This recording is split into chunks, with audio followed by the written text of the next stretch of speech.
Ya, oke, baik. Assalamualaikum warahmatullahi wabarakatuh. Halo teman-teman semua. Aku Lisa Melina Sari, NPM 201200147 dari kelas 4F Universitas PGRI Semarang.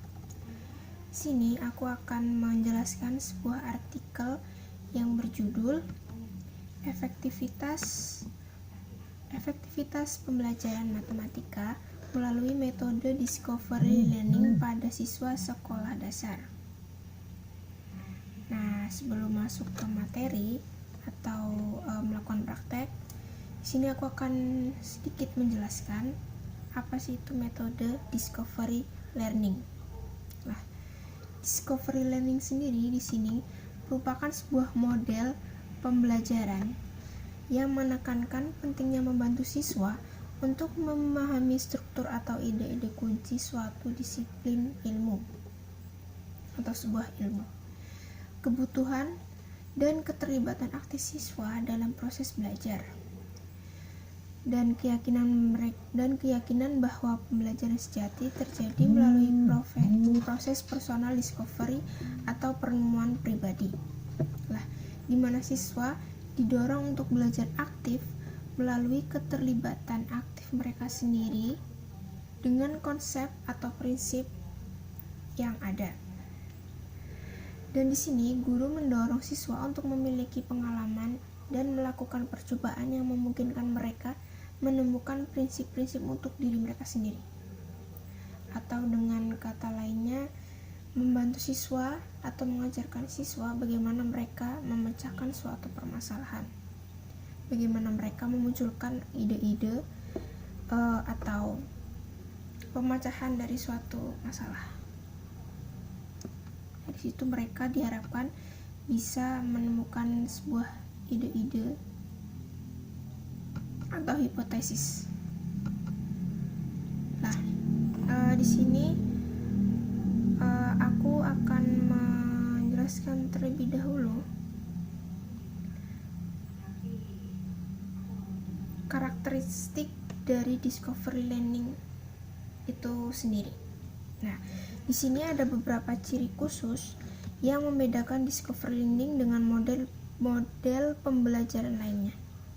Nah, yang pertama, pembelajaran discovery learning ini dilakukan melalui proses eksplorasi dan pemecahan masalah untuk menciptakan, menggabungkan, dan menggeneralisasi pengetahuan.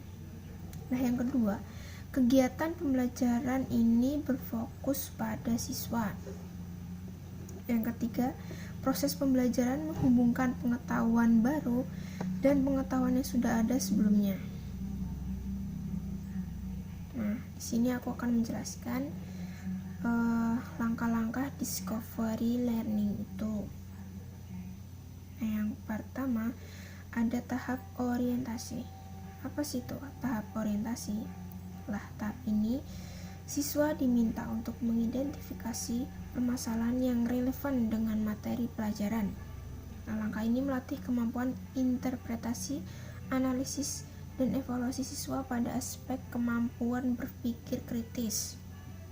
Tahap ini tuh mengajarkan siswa bagaimana mereka berpikir kritis dalam mencari sebuah jalan dari permasalahan, bagaimana mereka memecahkan suatu permasalahan yang ada.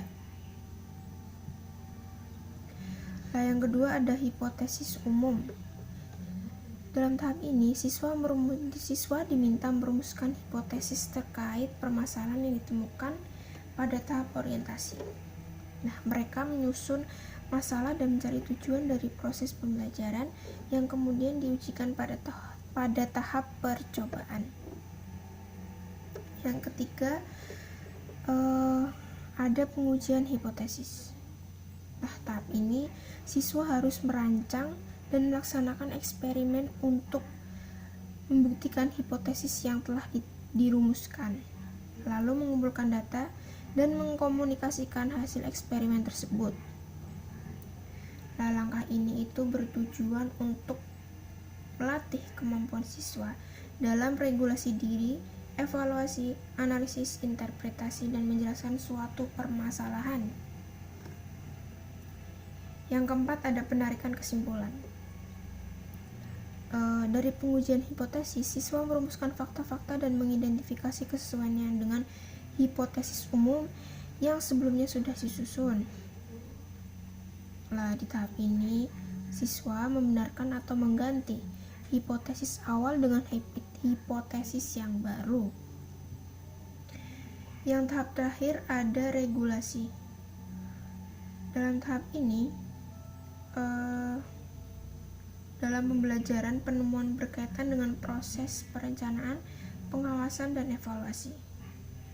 Tahap ini, guru itu mengkonfirmasi kesimpulan dan menarik hasil penemuan yang tidak sesuai dengan proses pembelajaran. Intinya pada tahap ini, guru bertugas untuk mengklarifikasi atau menyimpulkan hasil dari penemuan siswa yang tidak sesuai dengan pembelajaran, dan tentunya guru bertugas untuk membenarkan. Di sini saya akan mengambil contoh metode pembelajaran dari discovery learning, yaitu sebuah lilin. Andai kata ini ada sebuah lilin. Guru ini meminta siswa mengamati sebuah lilin.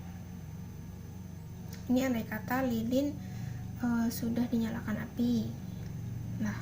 Setelah menyalakan api, guru meminta siswa untuk mengamati bagaimana lilin ini bekerja setelah api menyala di lilin ini.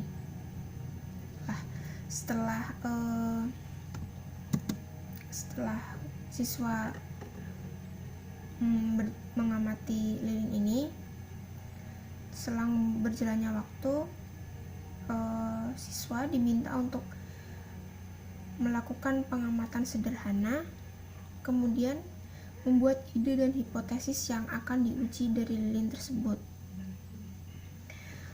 Di sini guru berperan untuk mendukung pembelajaran, lalu menjelaskan pembakaran dalam kimia berdasarkan hasil penemuan siswa.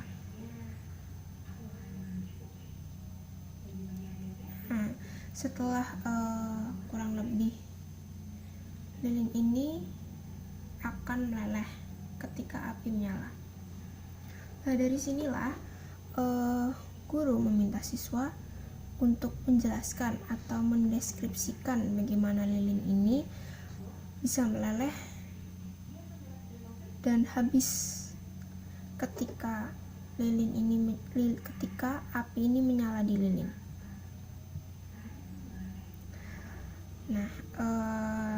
Sedikit praktek dari metode discovery learning tentang sebuah lilin yang menyala. Sebelum saya menyudahi, saya akan menyampaikan kelebihan dan kekurangan dari metode discovery learning ini. Yang pertama, saya akan sampaikan kelebihannya terlebih dahulu. Yang pertama yaitu metode ini bisa mendorong keaktifan siswa dalam pembelajaran untuk menemukan hasil akhir.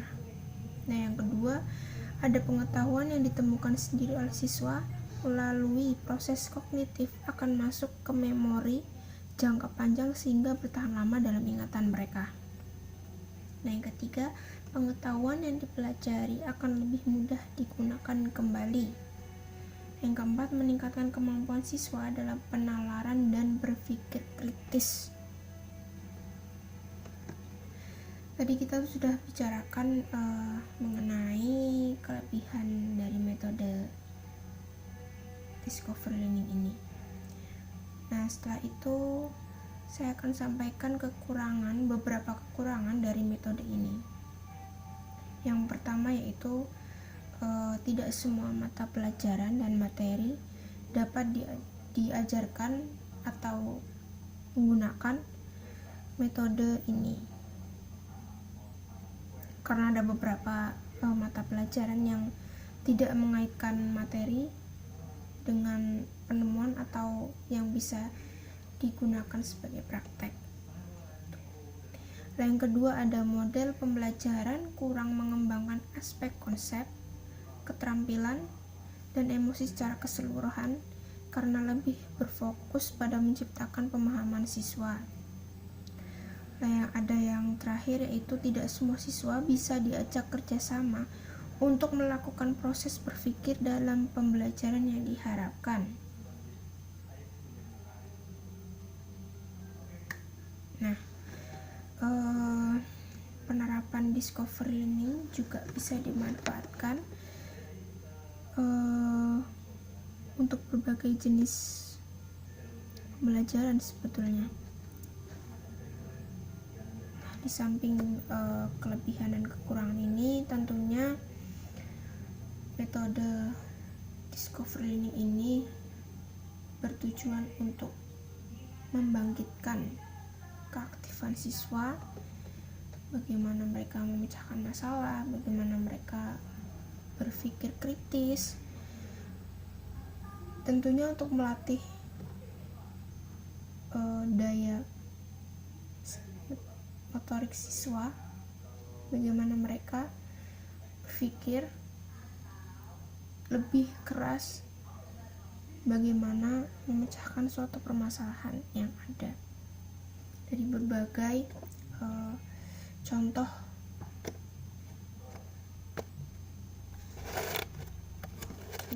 lain. Sekian pemaparan saya mengenai metode discovery learning ini. Kurang lebihnya mohon maaf jika ada tutur kata yang kurang. Sekian penjelasan dari saya. Wassalamualaikum warahmatullahi wabarakatuh. Semoga bermanfaat.